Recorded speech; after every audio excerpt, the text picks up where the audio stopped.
a weekly global podcast on sustainable cooling and heating technologies, brought to you by Shecco and supported by Teco.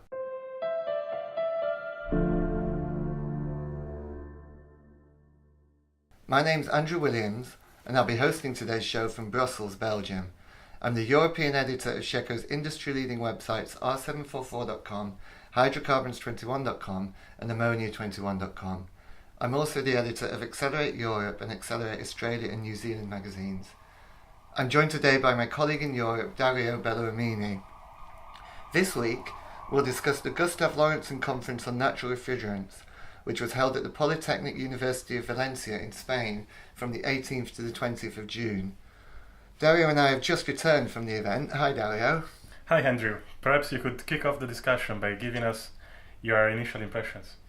Well, yes, the Gustav Lorentzen Conference is always interesting, and it provides a slightly different view on things than trade shows, in the sense that this is the research ahead of when technology comes to market. So it's very much new ideas, new innovations that are designed to bring the best out of each natural refrigerant, assess what the challenges are still facing these natural refrigerants in different applications, and look into ways of how they can be overcome. Now, obviously not every paper will lead to a technology solution that a company brings to market, but this is very much the kind of ideas factory for how natural refrigerants are going to look in the future. And what's quite interesting is that some of the trends that we've seen at the trade shows around the world over the last couple of years since the previous edition of Gustav Lorentzen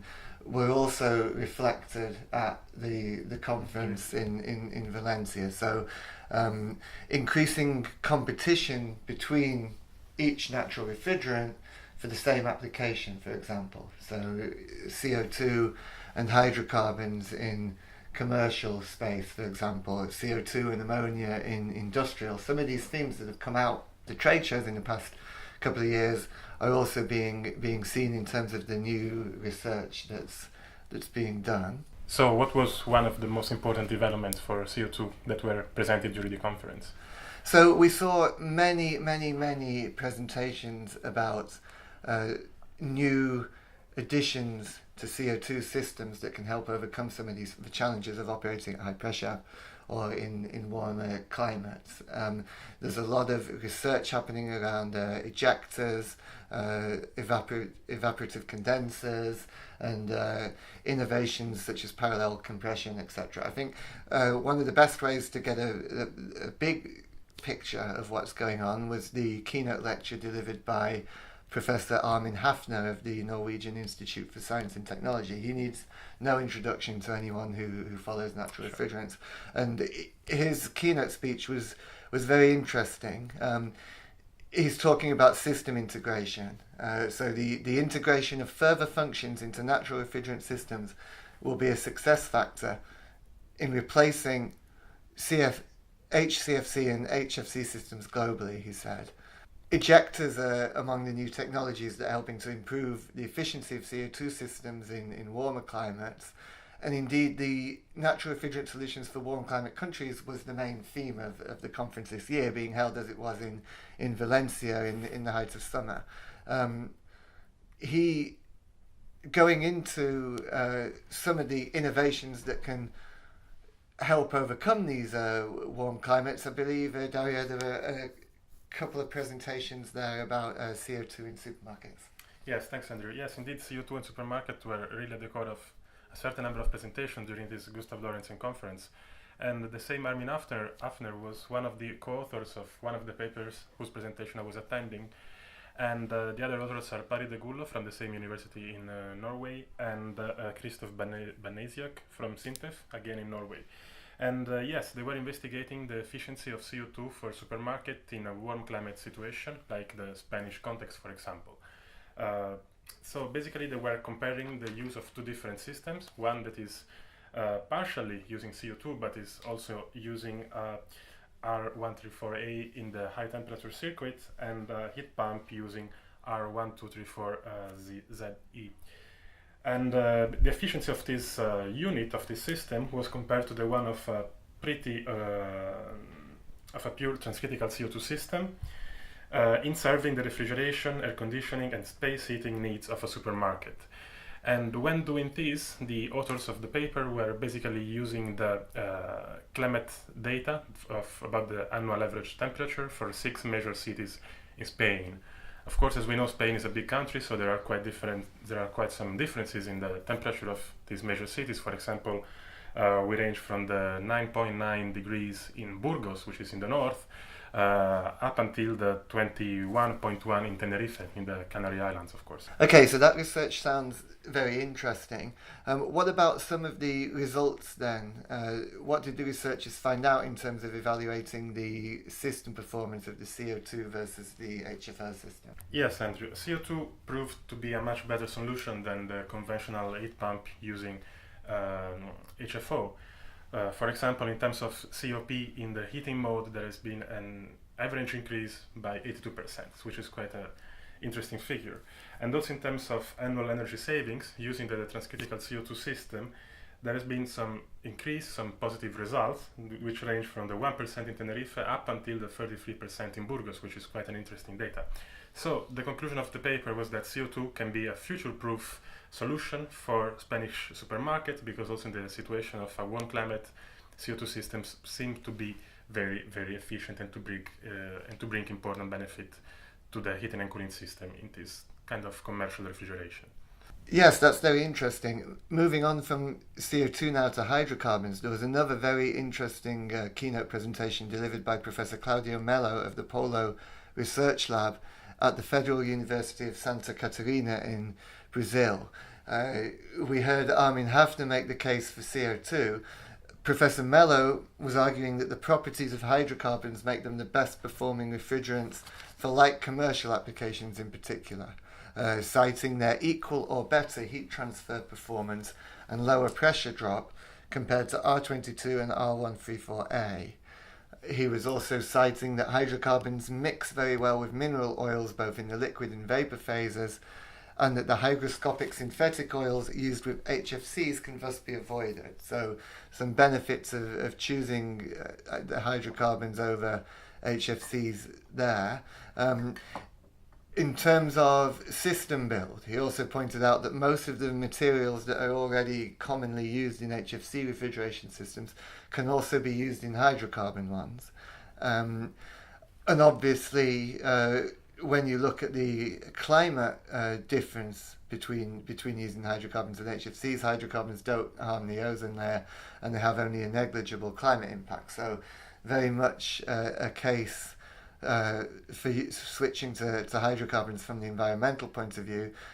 He was also making the business case. Hydrocarbons such as isobutane and propane are substantially less expensive than HFCs, he said. Typically, a refrigeration system designed for hydrocarbons will need 50 to 60% less refrigerant by mass when charged with hydrocarbons, and the energy efficiency of hydrocarbon units is frequently claimed to be up to 30 to 40% better than comparable HFC units, he said.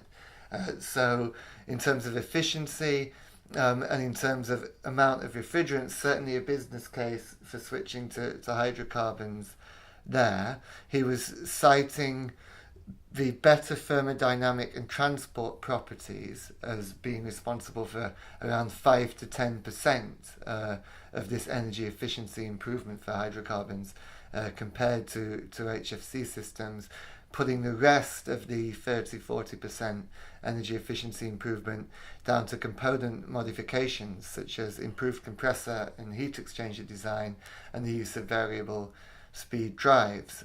So that was interesting from a hydrocarbons and CO2 point of view. So that covers the business case for switching from HFCs to hydrocarbons in terms of price and energy efficiency, etc., as well as looking at some of their properties. With using flammable refrigerant, safety is always an issue, and that was another topic that was addressed by the conference, Dario. Yes, Andrew, indeed, as we know, hydrocarbon have the issue of flammability, And also other natural refrigerants like ammonia have the problem of toxicity, for example. So at the end of the Tuesday session in the afternoon at the Gustav Lorentzen event, there was a special session dedicated to the refrigeration, to the safety of refrigerants, basically. There were two sessions, the speaker of which were Holger Koenig from Ref Tech Engineering, and from Danfoss there was Niels Westergaard. And basically they were tackling the issue of refrigeration safety from a very general perspective, underlining that this is something that deal with all natural refrigerants, not just with hydrocarbons or just with ammonia. It's something that is common to all the world of natural refrigerants. And in particular, they were explaining and they were showing how some terms and definitions that we usually use to refer to, for example, concepts like risk, safety, explosions, are not really that clear sometimes. Also, when we also if we look at the ISO standards, for example, in some similar documents like that. So what to do in this case? What were the points that emerged from this session? Basically, the speakers were advocating for some more effort to identify leak rates and frequencies in real operation, to evaluate the thresholds for tolerable risks. Of course, there should be a further clarification of the terms. For example, what is a normal operation, what is a risky, what is a dangerous operation, and so on and so forth. And more in general, there should be a wider monitoring of all the events and stronger implementation of mitigation procedure, as well as a continuous improvement process. Indeed, at the moment, current safety classification is misleading, and that's why this session was indeed established at the Gustav Lorentzen to talk more about this. And so some more reconsideration about the terms and the concept that should be used has to be done. And during this session, quite interestingly, the speakers were also giving some examples of some recent accidents and which were the causes behind these. For example, in certain cases, some explosions or some bad occurrences were caused by an improper use of natural refrigerants, by criminal use of natural refrigerants. For example, if we think of counterfeit refrigerants that are sold to be like natural refrigerants, but instead are HFOs or HFCs. And also the underestimation of some factors like the effect of humidity on flammability limits. So this was quite an interesting session because it tackled all natural refrigerants at the same time, and it is a process that is currently important, especially for the European standards that are currently being revised. Okay, so interesting to see what's happening from a safety and a standards point of view as well.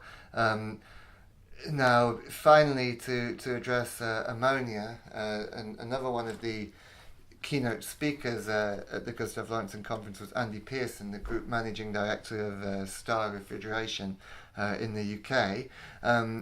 And he's very experienced at working with ammonia systems and gave a fascinating presentation about the history of ammonia being used as a refrigerant, and also looking at some of the future prospects. Ammonia is the saxophone of the chemical world. It's ridiculously easy to work with, he said. He is arguing that ammonia is the best performing refrigerant out of some 60,000 possible refrigerant fluids that are out there, pointing out that it's the only refrigerant that's been continuously used since the 1850s. So it must have something going for it, he said. He was talking about it being used, talking about it being used as an industrial gas, first in 1858, first being compressed in 1872 by Boyle and in 1876 by Linde, and first commercialized in 1882 by Louis Stern, Thomas Sabro, Ernest Wilton, George Frick, among others. So any followers of refrigeration technology will recognize some of those surnames as being compressor manufacturers still today. Some of the earliest applications of ammonia as a refrigerant are ice making, brewing, and meat transportation. And so the ability to do this quickly triggered huge growth in demand for ammonia refrigeration, and this new technology quickly swept across the world, Pearson said. The last 100 years, of course, in the intervening period, have seen a lot of change, Fast forward to today, and he said, low charge ammonia is now sweeping the world in the same way as ammonia first swept it in the 1880s. He's talking about the benefits and advantages of moving to these systems. If there is a problem on your ammonia site, there is no off-site consequence of a quick release of the entire low charge of ammonia, he said, saying that that's why it's so important to move to these systems. Also talking about the labour reduction in terms of installation and maintenance of moving to low charge ammonia. And talking about some of its properties, particularly for industry. So it's an excellent industrial refrigerant, it's cheap, readily available, easy to use, efficient, and reliable. And talking about growth potential as well. The refrigeration business only uses about 1% of all the ammonia that is manufactured in the world. So obviously a lot of refrigerant out there that could be used going forward. And in terms of the research, both at Star Refrigeration but also sort of around the world in the different institutes, he's talking about new ways being found to capitalize on the properties and behaviors of ammonia, and concluding by saying the business case for adopting low charge ammonia systems is now compelling. Thanks, Andrew. That sounds really interesting. So, yeah, certainly lots and lots of interesting presentations, interesting research being done from refrigerant to refrigerant at the Gustav Lorentzen Conference, and it will remain to be seen in the coming years which of these presentations and which of these ideas make it to market and become the next big things to push the market penetration of natural refrigerant technology still further. That brings this week's podcast to a close. Thanks for listening, and don't forget to tune in next week for another great NatRef show.